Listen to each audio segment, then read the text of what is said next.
We begin tonight with the all-nighter at the United States Senate.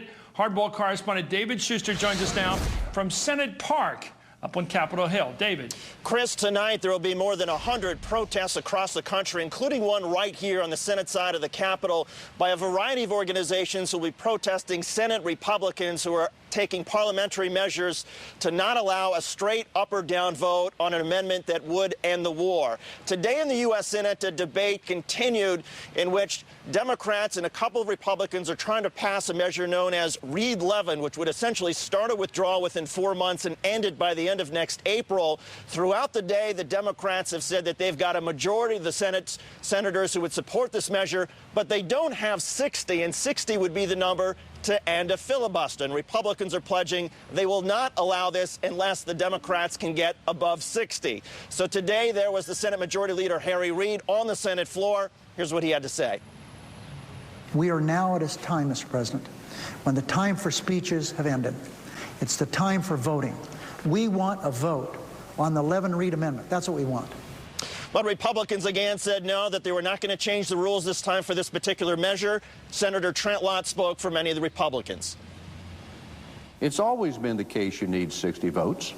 I don't have 60 votes on a particular issue he was referring to. 60 votes are required for just about everything. That was what Senator Reid had to say earlier this year. Now, we're ready to vote. We can have a vote on this amendment, the Levin-Reid amendment, right now. We're ready to go. Let me just say that I ask unanimous consent that the cloture vote scheduled for the morning occur at 5:30 this afternoon. I object. And with that objection, Senator Reid, the majority leader, scheduled an all-night session of debate. Technically, this is not a filibuster. It's simply the effort by the Democrats to say to the Republicans that if you're not going to allow us a straight up or down vote, we're going to force you to debate the war all night long. And again, across the country, including here on Capitol Hill, there are a number of organizations that will also be staying up late to protest the Republicans, to draw attention to these parliamentary tactics. One of the groups involved is the Americans United for Change, and Brad Woodhouse, you're the president of this organization. Tell us about the event tonight. Why are you guys out here? Well, let me just tell you one thing. We want to highlight something that I think we just heard in a soundbite from Senator Lott, just how full of it the Republicans are on this issue. They're not willing to allow an up or down. He said we could have an up or down vote on Levin-Reid. What he said was we could have a cloture vote. We could require 60 votes. That's just wrong. Republicans are obstructing an end to the war. This is a serious debate tonight. This is a serious event here in Upper Senate Park. Majority of Americans and a bipartisan majority in Congress want an end to the war.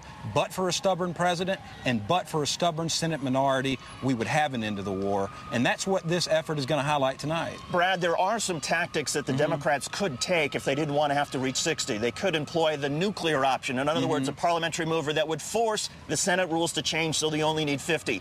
If this is so important, why not have Harry Reid use the nuclear option and say, forget about the 60 votes? Well, I'm not at all sure that he's ruled that out. And remember, this is part of a process that the Senate leader and the Speaker of the House have undertaken to chip away at Republican support. If it had not been for what the Senate Democrats and the House Democrats have done to chip away support, challenge the president, would we have seen Lugar, would we have seen Voinovich, would we have seen Warner come out and say the things they have about the war? So I don't think every piece of the arsenal necessarily has been unveiled. There's still this effort in September. But what we're saying, what Senator Reid is saying, what the Speaker of the House is saying, is this debate is now. The war needs to be addressed now, not in September, and it should not be prevented being addressed by Republican filibusters and obstruction. There are a lot of different groups that are going to be out here. MoveOn.org, your organization, Veterans Organization. The way things are going to work tonight, it really is up to Harry Reid as to how much hardball he really wants to play with Republicans. Right. Do you believe that Senator Reid, every half hour, ought to require Republicans to be in the chamber, do parliamentary tactics to keep them in the chamber all night long? Well, let me tell you this. They don't call him Give Him Hell Harry by accident. He's a boxer. He came by the name Give Him Hell Harry, honestly. I think he will keep the Republicans up, keep them coming to the floor, and keep them defending this notion that when 70% of Americans and a bipartisan majority in Congress want an end to the war, that they're going to stand with a stubborn and discredited president and prevent it. And so I think Senator Harry Reid will will give them hell tonight. Now, if Harry Reid requires the Republicans to be there, he'll also require the Democrats to be there. Are the Democrats okay with organizations like yours forcing essentially the Democratic leadership to take these dramatic steps? Well, look, this was Senator Reid's idea, and we fully support it. And I believe he's discussed it with the caucus. We have many senators and House members that are coming down here tonight to support our effort down here at Upper Senate Park. I think Senate Democrats are happy to debate this all night and into the next day. Okay. Well, Brad Woodhouse from Americans United for Change, thanks for joining us. Thank you thanks very to the much. members of MoveOn.org and other groups who are here tonight. And Chris, their event, actually, it's an event that starts later tonight, but they're here a couple of hours to show that, in fact, this is a debate that's going to be raging all night long. And they're going to be here, they say, all night long, making sure that, in fact, this vote goes through the night. Chris? Thank you very much.